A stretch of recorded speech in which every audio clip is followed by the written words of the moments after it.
Hello and welcome to Trader Talk TV. Today we've got Matt O'Neill from the Media Trust. Hello, Matt. Hello. And we are going to discuss DVRM, which is Digital Vendor Risk Management. So, Matt, what on earth is DVRM? Great question. Digital vendor risk management is a way of thinking about your relationship with all of the players in the supply chain, whether you're a buyer, a seller, or someone in the middle trading on inventory, passing inventory into the ecosystem, or otherwise participating in the advertising exchange. And what does DVRM stem from? Like, why does it need to be a thing that everyone across the ecosystem should be aware of and maybe be adopting? That's a fantastic question. DVRM has been around for a long time, but there's a number of catalysts that are happening in the market right now that are bringing it together as a concept. Mm-hmm. So, the Media Trust, we've been around for 15 years. We've been scanning the internet for 15 years. There are very few domains on the internet that we have not seen or classified. Since we are primarily a security company, we need to know what these domains are and what they're doing and what code they're dropping on sites. Most publisher sites, about 85 to 90% of the code on that site has not been developed by that publisher. That code has been developed by an advertiser, by a content widget, by a social sharing widget, some framework that might be enabling the site itself. And all of that introduces risk into the publisher's ecosystem.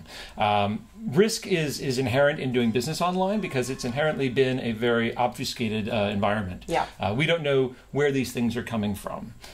We don't know who's passed what into the ecosystem. And starting in 2008, bad guys took advantage of this very, very quickly with the emergence of a programmatic environment.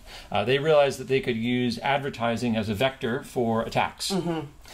So introducing programmatic while lifting publisher revenues also introduced a much, much greater risk. The analogy I sometimes use is historically it was more like a dinner party where everyone you invited you knew and everyone got along really well and there was a degree of trust because you knew the parties involved. When network buying and programmatic buying came along, it was more like running a nightclub, right? You were making a lot more money, but you didn't know everyone at the party. Yeah. So to be a responsible community member, you needed to put someone on the door. You needed to check that the people coming in were good, they weren't carrying knives or guns or drugs or whatever it might be in the online world. So by analyzing all of this, we started to paint this picture of the online ecosystem. We've all seen the Lumascape a million times, but imagine the Lumascape if it actually had lines connecting everyone in there, rather than kind of a flow chart. If it was actually more of a graph of the ecosystem, where each player in that ecosystem was connected to all the other players. Yeah. Right. So.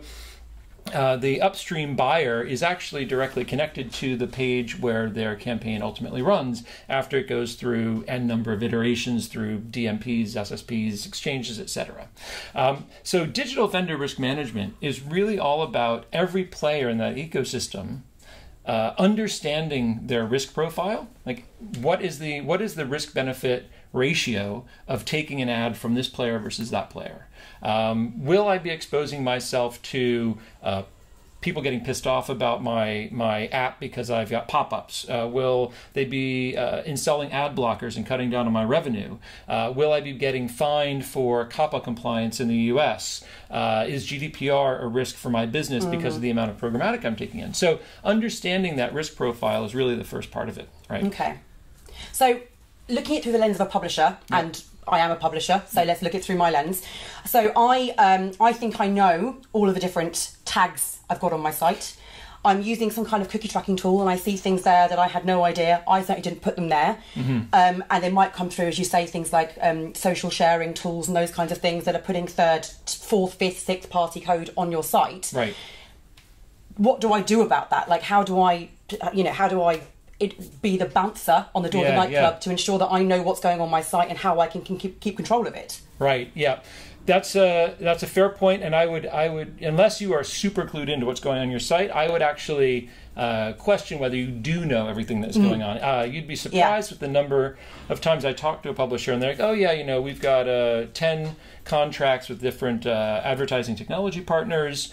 We see these cookies on our site and we're good to go. And I run a report, scan for a week, and I come back with typically an order of magnitude more partners than they realized they were doing business with, and a lot more cookies than they thought that they were doing business with. In fact, in the 5 minutes we've been talking, I'm sure that you've done business with people on your site, if you're running programmatically, that you've never done business with before, right? So it's a dynamic environment. DSPs are bidding. Buyers through those DSPs are placing code on your site that you very likely have never seen before. So having a very clear understanding of that is crucial.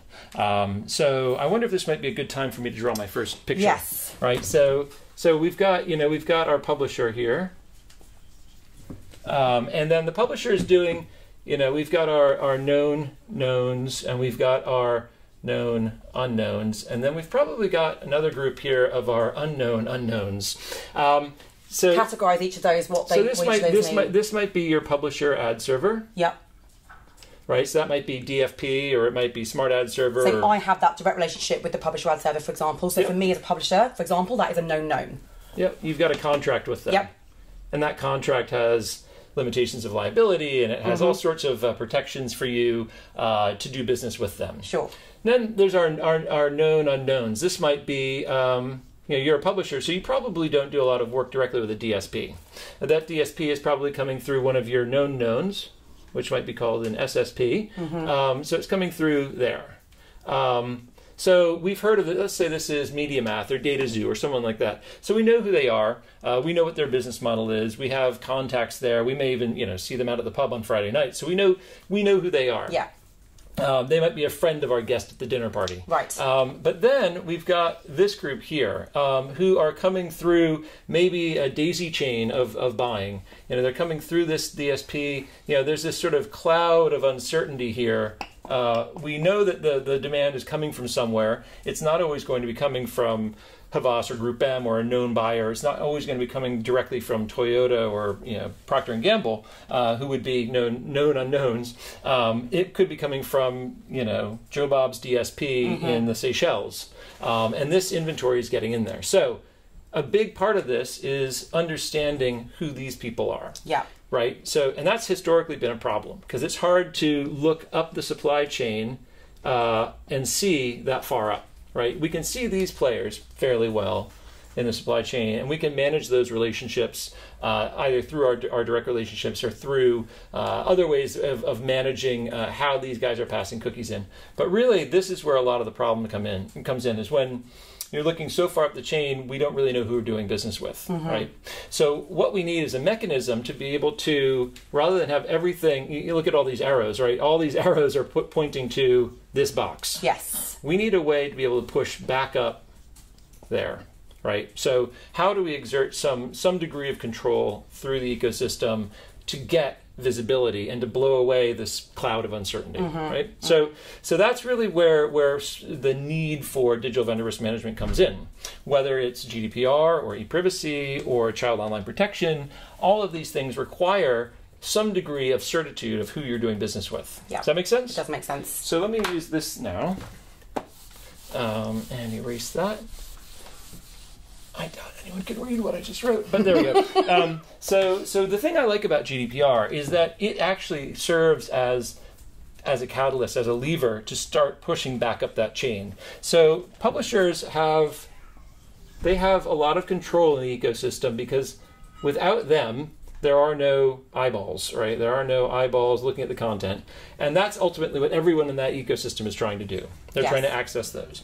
So the biggest stick that publishers have is to withhold those eyeballs from that ecosystem. So by moving up the chain to their, let's say this is their SSP, let's say this is a DSP, let's say this is some sort of DMP, and then this is a buyer. What they can say is the publishers may now say, hey, doing business on the internet is becoming potentially very, very expensive because I've got this 4%, 20 million euro sort of Damocles hanging over my head here. Which is the fines under the GDPR if you're non-compliant. Yeah? Thank you. Yes, thank you. Just clarifying. That's right. So And that is not entirely borne by the publisher. There's a shared element of liability there. Absolutely. And you can pretty much be sure that the publisher, who actually controls the relationship here as a data controller, can get consent to do X, Y, and Z with their first-party cookies for their own users. That's fairly ring-fenced. That's fairly manageable. But the trouble is going to start to come in when you get cookies coming in through here.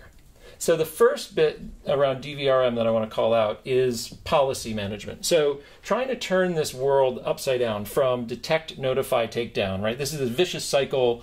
We use the whack-a-mole analogy. Sure, yeah. Where, I found this, take it down. And you're just constantly trying to stop it. So it's a stream of ad hoc fixes, and you're never really getting to the root of the problem. Correct. Right. Yeah. So there's a disease, which is ad quality and privacy. And some of the symptoms of that disease are malware and data leakage and this, that, and the other thing. Yeah.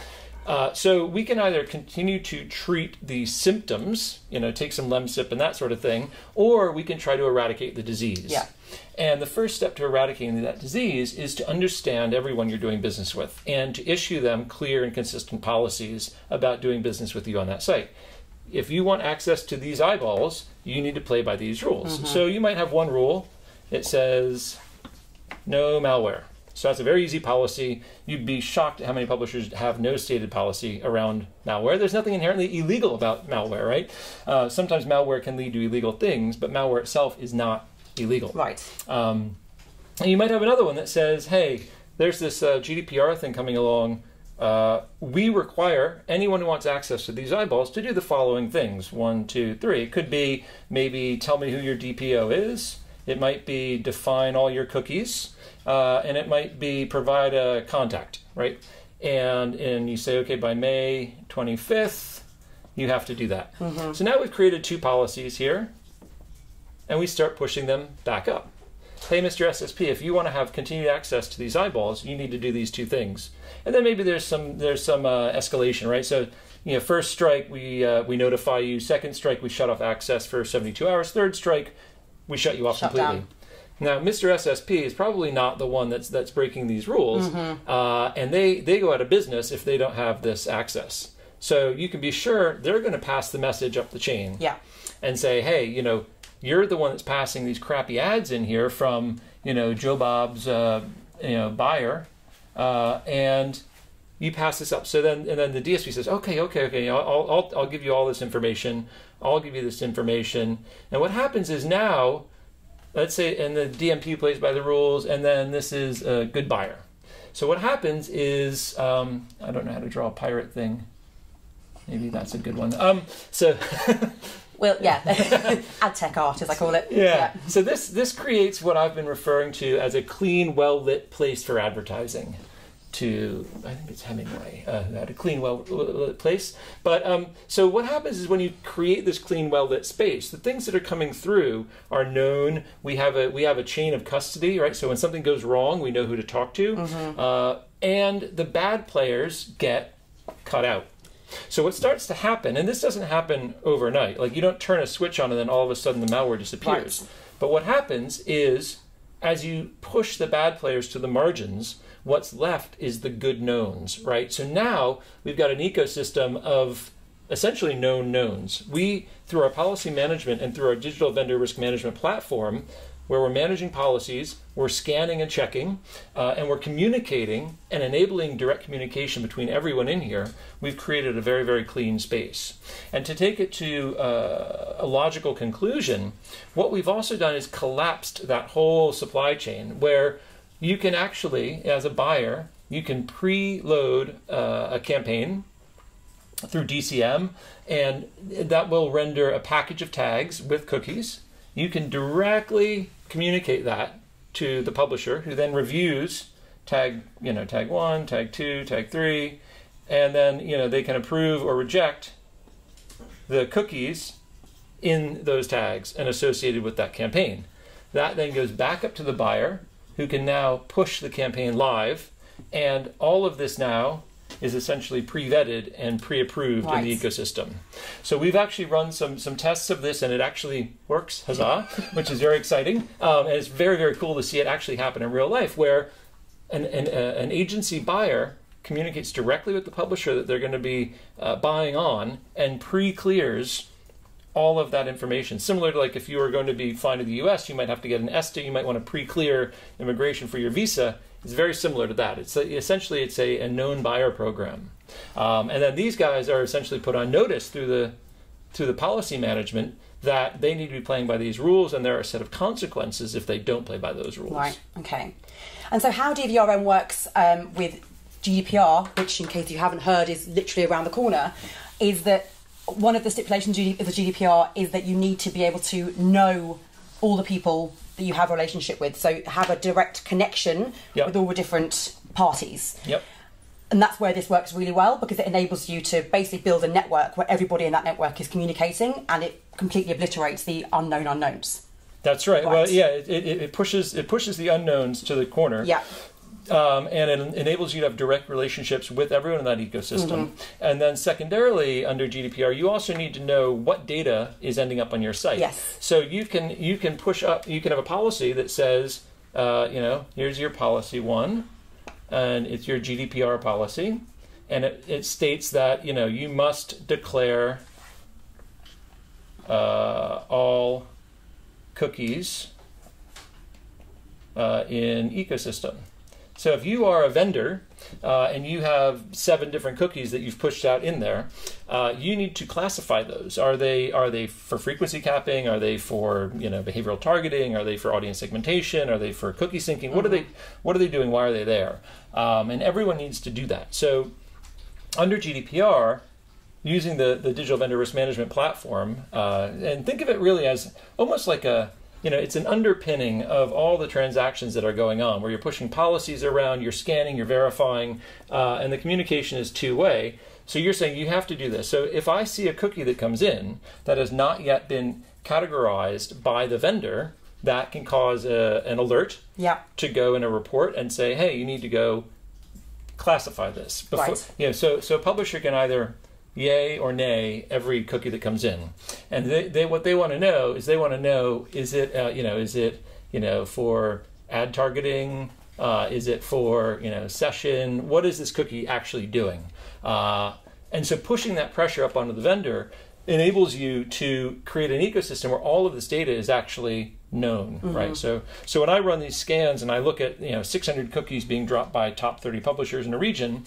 most of those are unknown. Like, we don't know what that code is doing. You can sort of guess, you can take a look at the cookie, but what we really want to do is create this clean, well-lit space for advertising where the vendors, the advertisers, the agencies, everyone is effectively categorizing and providing transparency around what their cookies are doing. Does that make sense? It does make sense. So from a GDPR perspective, that's one of the biggest things you can be doing in the advertising ecosystem, is creating those strong bonds and defining the data and what it's doing in the ecosystem. Okay.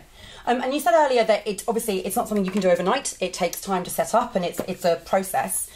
How can people get started with looking into adopting a DVRM type platform? So what I was getting, sorry if I didn't say that correctly. So what I meant was, it doesn't clean up the ecosystem overnight. Right. It's a process, right? So if tomorrow every publisher in the UK adopted DVRM and required everyone to do all this, there'd still be malware, right? We wouldn't see an immediate shutdown of all malware in the world. It would still be CPM. But what we would see as these players got pushed more and more to the sides, rather than an increase in malware, which we've been seeing year on year for years now, we'd start to see that reduced, which reduces risk.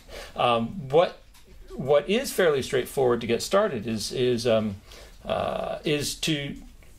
run a scan of your site and your ad tags, right? So site scanning gets you this far, but deep scanning your individual ad tags really provides a much richer, deeper seam into what's going on in your site. You may miss a lot when you just do a site scan, right? Because if I do a site scan of site X right now, I only catch the stuff that's running on that site right now. Exactly. Whereas if I run a tag scan, and I run it, say, 100 times a day, I'm much more likely to get a deeper picture of all of the ecosystem behind that tag. Does that make sense? It does. It does. Yeah. So one thing you can start doing right now is doing those scans. Yeah. The second thing is create those policies. right? So if you don't have policies in place, and again, everything I'm saying, it doesn't matter what framework you're using, it doesn't matter what consent you're using, it doesn't matter if you are going for legitimate interest. So none of those should be barriers. And a lot of people I talk to are like, oh, we're taking a wait-and-see attitude, we're going to build our own consent platform.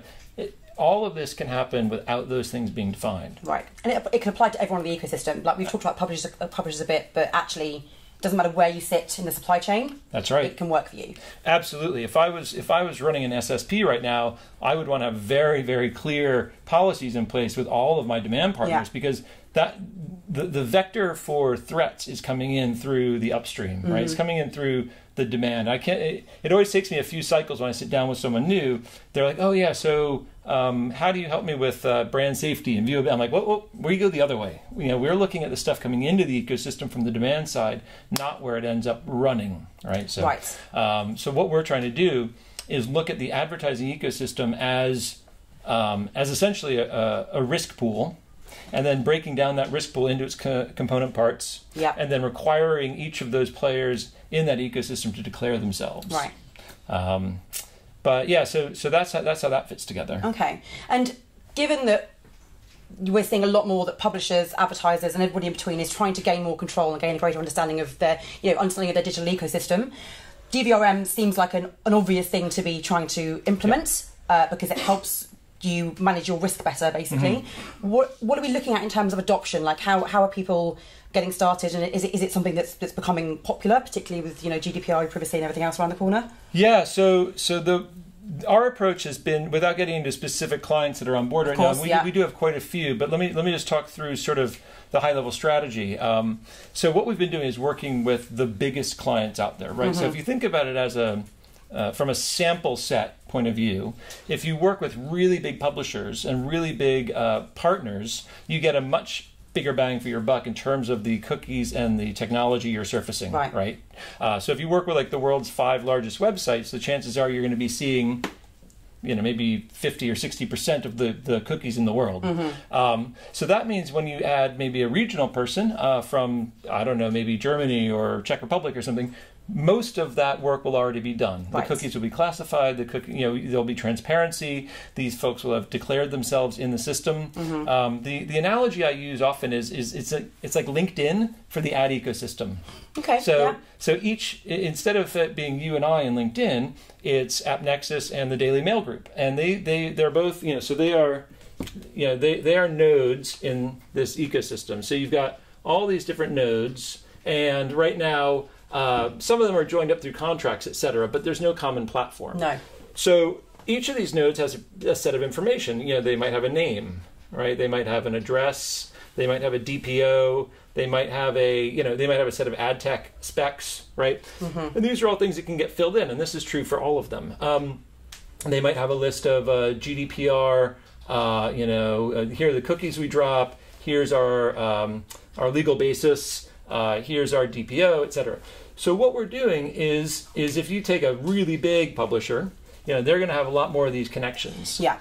And they're going to push up and say, you have to fill all this information in. So then when a new person comes in and joins the network, ding, ding, ding, they now get access to all of that work that's been done, right? So you wouldn't want to join a social network that was completely empty and unjoined up, because there's not much value there. No. You'd want to join a social network where all of your friends already existed, and you could just join up and be like, oh yeah, there's Sally, there's Mike, etc. So that's what we're trying to do here by working with some of the world's largest publishers initially, and then rolling it out iteratively across different regions and across different publisher sizes. Does that make sense? That does make sense, absolutely. Yeah. And so right now we have hundreds of vendors in there, and again, you want to look at it that way as well, right? You want to start with your biggest vendors here before you go to Rhodesian DSP or whatever it might be. You want to start with big guys here who have tons of huge clients, because the chance of all of these connecting to that one is much greater. Yeah. Right.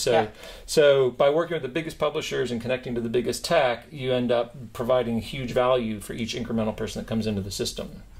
And do you think this will be a slow burner, or is it really gaining momentum? And as soon as you say, the big players start doing it, it sets a precedent for everybody else to, I guess, start trying to adopt it as well?